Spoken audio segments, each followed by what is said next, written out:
स्वागत आप सभी का ब्रेकिंग न्यूज चैनल में एक बार फिर से। तो आइए जानते हैं देश दुनिया की तमाम बड़ी खबरों को। पर उससे पहले आपसे निवेदन है कि आप इस वीडियो को लाइक कर दें, शेयर कर दें ताकि हमारा हौसला बढ़ता रहे। देश में कोरोना संक्रमित मरीजों का आंकड़ा 58,14,842 के पार, अब तक 52,258 की मौत। जी हां, देश और दुनिया में कोरोना के केस लगातार बढ़ते ही जा रहे हैं। ताजा आंकड़ों के मुताबिक देश में अब तक 58,14,842 संक्रमण के मामले सामने आ चुके और एक्टिव केस 9,78,819 हैं, जिसमें से अभी तक 52,258 लोग अपनी जान गंवा चुके। वहीं इसके बीच अच्छी खबर ये भी है कि अब तक 47,38,548 संक्रमित मरीज ठीक भी हो चुके। दुनिया भर में कोरोना वायरस की वजह से कुल 9,87,910 लोगों की जान जा चुकी है, जबकि वायरस से संक्रमित लोगों की संख्या 3,22,53,394 हो गई है। इनमें एक्टिव केस 74,83,361 हैं। और खुशी की बात यह है कि अब तक 2,37,84,147 लोग ठीक हो चुके हैं। पीएम किसान के अलावा किसानों को साल में मिलेंगे और 5,000 रुपए। जानिए क्या है सरकार के सामने प्रस्ताव। जी हां, पहली बार commission for agriculture cost and price ने सरकार के सामने यह प्रस्ताव रखा है कि देश में किसानों को फर्टिलाइजर के लिए नगद सब्सिडी प्रदान की जाए।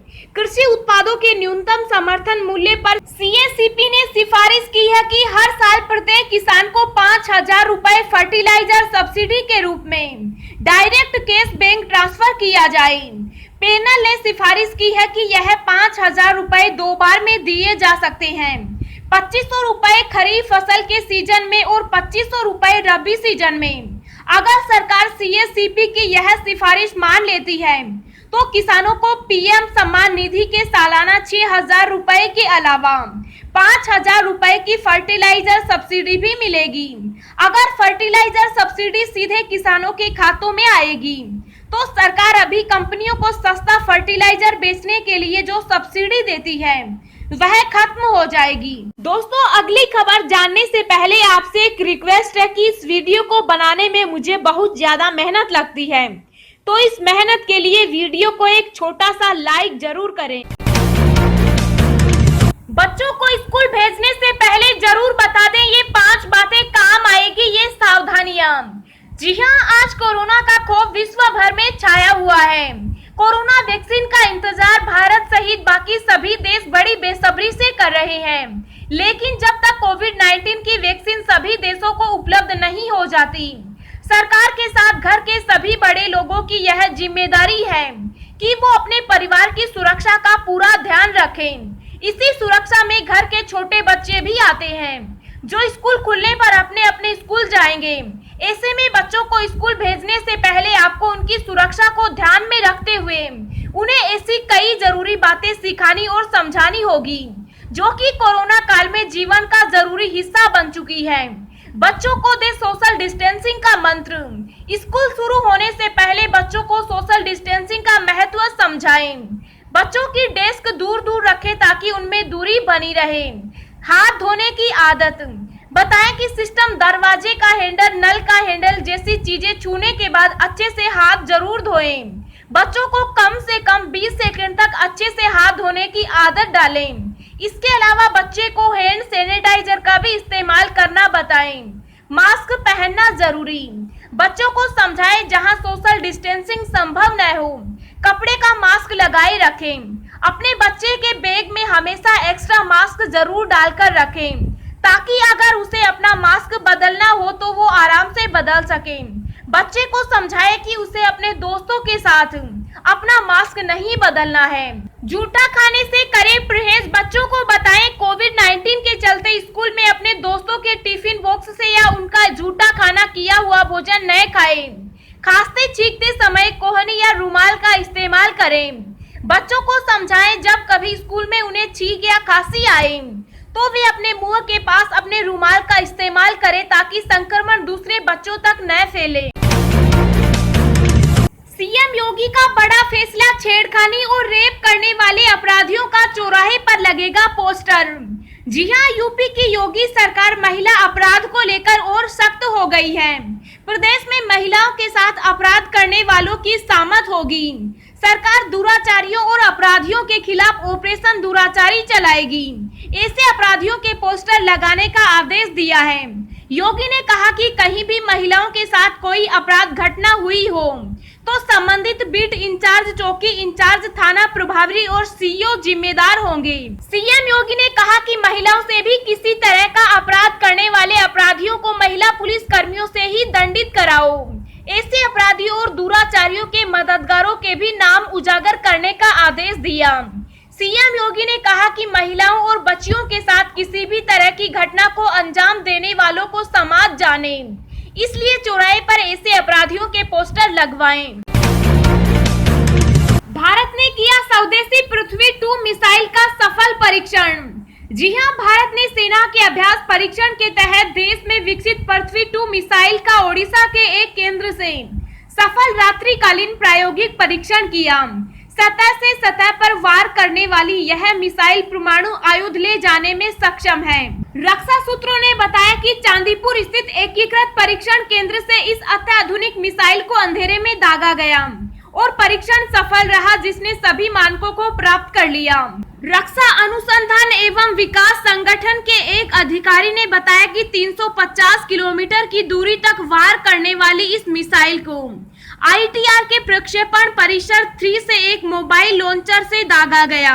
परीक्षण को नियमित अभ्यास करार देते हुए उन्होंने कहा कि मिसाइल के प्रक्षेपण पथ पर रडारों, इलेक्ट्रो ऑप्टिकल ट्रैकिंग प्रणाली और टेलीमेट्री केंद्रों से नजर रखी गई, जिसने सभी मानकों को प्राप्त कर लिया। इन 7 राज्यों के सीएम को हरी झंडी दे दिए पीएम, लगा सकते हैं माइक्रो लॉकडाउन। जी हां, देश में कोरोना महामारी के बढ़ते प्रकोप के बीच प्रधानमंत्री नरेंद्र मोदी ने कल शाम महाराष्ट्र और उत्तर प्रदेश सहित 7 राज्यों और केंद्र शासित प्रदेशों के मुख्यमंत्रियों और स्वास्थ्य मंत्रियों के साथ बैठक की। पीएम नरेंद्र मोदी ने कहा है कि कोविड-19 से लड़ाई में अब लोकल स्तर पर फोकस कर बीमारी पर काबू पाना होगा। उन्होंने देश में 60 सबसे प्रभावित जिलों की पहचान कर अब वहां वायरस के प्रसार पर रोक लगाने की रणनीति बनाने का आग्रह राज्य सरकार से किया है। पीएम मोदी देश के 7 सबसे प्रभावित राज्यों के सीएम से वीडियो कॉन्फ्रेंसिंग के माध्यम से मीटिंग के दौरान ये बात कही। मीटिंग में महाराष्ट्र, दिल्ली, आंध्र प्रदेश, कर्नाटक, तमिलनाडु, पंजाब और उत्तर प्रदेश के सीएम शामिल हुए। मीटिंग में पीएम मोदी ने कहा कि बीते महीनों में कोरोना इलाज से जुड़ी जिन सुविधाओं का विकास किया है वो हमें कोरोना से मुकाबले में बहुत मदद कर रही है। उन्होंने कहा कि अब कोरोना से जुड़े इंफ्रास्ट्रक्चर को तो मजबूत करना है, जो हेल्थ से जुड़ा ट्रैकिंग ट्रेसिंग से जुड़ा नेटवर्क है उनकी बेहतर ट्रेनिंग भी करनी है। अलग अलग राज्यों में वीकेंड लॉकडाउन की परंपरा को इशारों में समाप्त करने का आग्रह करते हुए पीएम ने कहा कि जो 1 से 2 दिन के लोकल लॉकडाउन होते हैं वो कोरोना को रोकने में कितना प्रभावी है। हर राज्यों को इसका अवलोकन करना चाहिए। पीएम मोदी ने कहा कि कहीं ऐसा तो नहीं कि इस वजह से आपके राज्य में आर्थिक गतिविधियां शुरू होने में दिक्कत हो रही है और आग्रह किया कि सभी राज्य इस बारे में गंभीरता से सोचें। पीएम ने प्रभावी मैसेजिंग पर बल देते हुए कहा कि ज्यादातर संक्रमण बिना लक्षण का है, ऐसे में अफवाहें उड़ने लगती हैं। सामान्य जन के मन में ये संदेह उठने लगता है कि कहीं टेस्टिंग तो खराब नहीं है।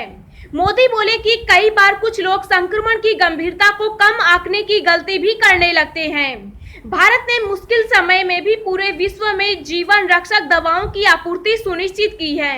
अब लॉकडाउन के बिना कोविड के विरुद्ध लड़ाई को आगे बढ़ाने का आग्रह करते हुए कहा कि संक्रमण के विरुद्ध लड़ाई के साथ साथ अब आर्थिक मोर्चे पर हमें पूरी ताकत से आगे बढ़ना है। अब हम आपको अगले 24 घंटों के संभावित मौसम पूर्वानुमान के बारे में बता रहे हैं। अगले 24 घंटों के दौरान पूर्वी उत्तर प्रदेश, बिहार, उप हिमालय, पश्चिम बंगाल और सिक्किम में अधिकांश स्थानों पर मध्यम से भारी बारिश के बीच 1-2 स्थानों पर मूसलाधार वर्षा होने के आसार हैं। पूर्वोत्तर भारत, गंगेय पश्चिम बंगाल, उत्तरी कोंकण, गोवा और दक्षिणी गुजरात में हल्की से मध्यम बौछारें जारी रहेगी। इन भागों में एक दो स्थानों पर भारी वर्षा भी हो सकती है। झारखंड, छत्तीसगढ़ और मध्य प्रदेश में कुछ स्थानों पर हल्की से मध्यम वर्षा होने की संभावना है।